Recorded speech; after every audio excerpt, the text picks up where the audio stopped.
I was at the grocery store last week and I watched a young woman pick up a package of ground beef, look at the price, and put it back on the shelf. She stood there a moment and pushed her cart on without it. I know that look. My mother had it in 1932. We had 8 children and almost no money. Every meal came down to one question: how do I feed these children on what I have? Not what she wished she had, what she had. The answer was never a recipe book. It was a set of tricks she had learned from her own mother. Small, practical habits that stretched every dollar further than most people today would believe possible. 7 of them. That is what today is about. If you are new here, welcome. My name is Edna Mae. I was born in 1928. I grew up during the Great Depression. And on this channel, I share what my mother taught me, the recipes, the methods, and the kitchen wisdom that kept our family fed through the hardest years this country ever saw. Subscribe right now so you do not miss a single video. Number 1, the drippings jar. My mother kept a ceramic jar on the back of the stove her entire life. Every time she cooked anything, bacon, chicken, pork chops, sausage, every drop of fat from that pan went into the jar. Not one bit down the drain. That jar was her cooking fat for the week. She used it instead of butter, instead of oil, instead of lard she would have had to buy. It cost her nothing because it came from food she was already cooking. Bacon drippings have a flavor nothing you buy in a bottle can match. Chicken fat makes the best fried potatoes you will ever eat. Keep a wide-mouth glass jar, strain your drippings into it after every cook, and refrigerate it. Bacon grease keeps for months. My rule has always been this: if fat came out of your food while it cooked, it belongs in the jar, not in the trash. Number 2, stretch ground meat with oats. My mother's meatloaf was never just meat. It was meat and dry oats and an egg. Not because she liked oats in her meatloaf, because 1 pound of ground meat cannot feed 8 children. 1 pound mixed with dry oats can. Oats absorb the fat and juices as the meat cooks. They soften completely. In a meatloaf, in meatballs, in a meat sauce, you cannot see them or taste them separately. You get 1/3 more food for pennies. Ratio: 3 parts ground meat to 1 part dry oats. For 1 pound of beef, add 1/3 of a cup of oats. Mix them in raw before you form the loaf. My rule has always been this: you are not cutting corners. You are cooking smarter. My mother fed 8 children this way and not one of us went hungry. Number 3, pot liquor. When you cook greens, collards, kale, turnip greens, the water left in that pot is not dirty water. It has pulled the flavor and the nutrients out of the greens and become something worth keeping. My mother called it pot liquor. She never poured it out, not once in her life. She drank it from a cup. She used it as soup base. She cooked dried beans in it instead of plain water. The same goes for the water you boil potatoes in, the liquid left from cooking any vegetable. It is free broth. Keep a jar in the refrigerator and pour it in as you go. Use it anywhere you would use store-bought broth. My rule has always been this: if it came from cooking food, it has value. Pour it out only when you have used everything else first.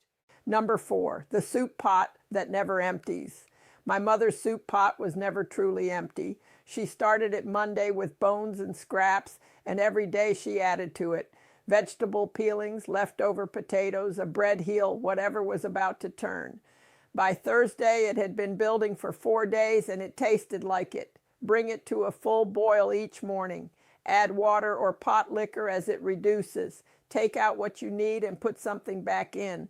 A pot made this way costs almost nothing. The bones came off last night's chicken. The vegetables came from what you were already cooking. People today buy cartons of broth for $3 and $4. My mother would have told you that broth is not something you buy. It is something you make from what you were going to throw away. My rule has always been this: a pot of soup should never start from nothing. It should start from something you already made.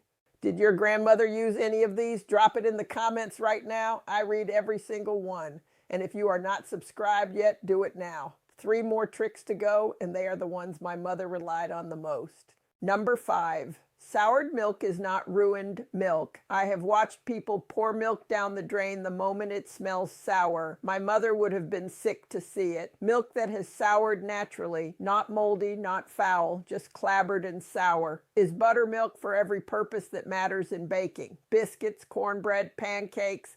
The acid reacts with baking soda and gives you a better rise and a more tender crumb than fresh milk. My mother's biscuits were better on clabbered milk days. To check it, smell it, and sour is fine, rotten is not. Look at it. Thick and separated is fine, green or black is not. If it smells sour and looks like heavy milk, it goes in the batter. My rule has always been this: sour milk goes into the biscuits, not down the drain. Number 6, buy the worst cut and cook it the longest. My mother never bought a tenderloin. She bought chicken backs, pork neck bones, beef shanks, the parts nobody else wanted, which meant she paid almost nothing for them. The cheap cuts have the most flavor, more fat, more connective tissue, more collagen. Cook them low and slow for 3 to 4 hours, and that collagen breaks down, the meat falls apart, and the broth turns thick and rich. You cannot get that from an expensive cut, only from a cheap one cooked properly. Chicken backs cost almost nothing. Put them in a pot with water, an onion, and salt. Low heat, 3 hours minimum. My rule has always been this: price is not quality when it comes to meat. Time is quality. The cheap cuts just need more of it. Number 7, day-old bread does more than fresh. When bread went stale in our house, it did not get thrown away. My mother had too many uses for it. Dried out completely in a low oven and crushed fine, it becomes breadcrumbs for coating meat, topping casseroles, stretching meatloaf. A bag from the store costs $2. Making it from bread you are going to throw away costs nothing. Torn in pieces and added to a simmering pot, stale bread dissolves and thickens a soup or stew better than flour with no lumps. And stale bread makes bread pudding, one of the most filling desserts there is, with nothing more than eggs, milk, sugar, and spices you already have. My rule has always been this: bread goes stale, it does not go bad. There is no wasted bread in a kitchen that knows what it is doing. 7 tricks, all free. The drippings jar instead of oil you buy. Oats stretched into your ground meat. Pot liquor kept as free broth. A soup pot that builds all week. Soured milk in your baking. Cheap cuts cooked long enough to become extraordinary. And day-old bread that works harder than fresh ever could. If you started using 3 of these this week, you would notice the difference before the month was out. My mother did not have a choice. I still use all 7 because there has never been a good reason to stop. Leave me a comment and tell me which one your grandmother used. I read every single one. And if this helped you, share it with someone watching their grocery bill go up every week and wondering what to do about it. Subscribe if you have not already. New video every week. Until next time, take care of yourselves, take care of your families, and remember, your grandmother knew more than you think.